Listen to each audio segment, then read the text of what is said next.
Assalamualaikum warahmatullahi wabarakatuh. Perkenalkan, nama saya Trinil Lestari. Sini saya akan menjelaskan dan menjawab pertanyaan tentang aktiva tetap atau aset tetap. Tidak setiap harta perusahaan dapat dikelompokkan sebagai aset tetap. Agar dapat dikelompokkan sebagai aset tetap, memiliki kriteria beberapa kriteria. Sebutkan kriteria dari suatu aset agar dapat dikelompokkan sebagai aset tetap.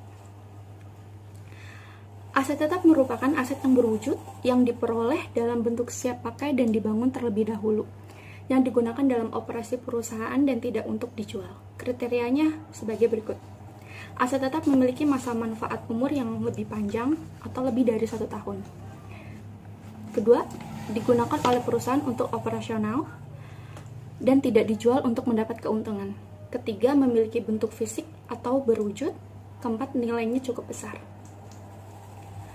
Pertanyaan kedua, jika kegiatan distributor komputer memiliki 25 unit komputer yang siap dijual di showroom perusahaan, apakah 25 komputer tersebut dapat dikelompokkan menjadi aset tetap sebagai aset tetap?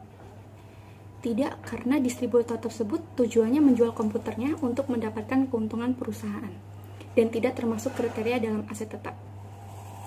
Yang ketiga, jika perusahaan distributor komputer menempati sebuah ruko seharga 600 juta rupiah yang disewa perusahaan kepada pemiliknya sebesar 35 juta per tahun, apakah ruko tersebut dikelompokkan sebagai aset tetap?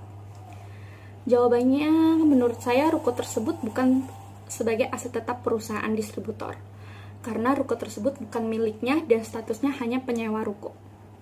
Pertanyaan keempat, jika perusahaan distributor komputer menggunakan sebuah bangunan yang telah dibelinya seharga 400 juta rupiah sebagai gudang persediaan di mana perusahaan telah membayar sebesar 125 juta dan sisanya baru akan dibayar pada awal tahun berikutnya, apakah gudang tersebut dapat dikelompokkan sebagai aset tetap perusahaan? Gudang tersebut bukan termasuk aset tetap, karena meskipun belum lunas, namun bangunan atau gudang tersebut sudah dibeli dan telah menjadi hak milik perusahaan. Pertanyaan kelima, jika sebuah perusahaan distributor komputer memiliki 4 rim kertas seharga Rp35.000 per rim, apakah 4 rim kertas tersebut dapat dikelompokkan sebagai aset tetap? Tidak, karena kertas termasuk persediaan ATK atau alat tulis kantor dan dikelompokkan sebagai aset lancar. Persediaan termasuk aktiva lancar karena persediaan tidak membutuhkan waktu yang lama untuk digunakan. Manfaat dari aset lancar juga cepat habis dan akan digantikan dengan aset yang baru atau aset lainnya. Demikian jawaban dari saya, kurang lebihnya mohon maaf. Wassalamualaikum warahmatullahi wabarakatuh.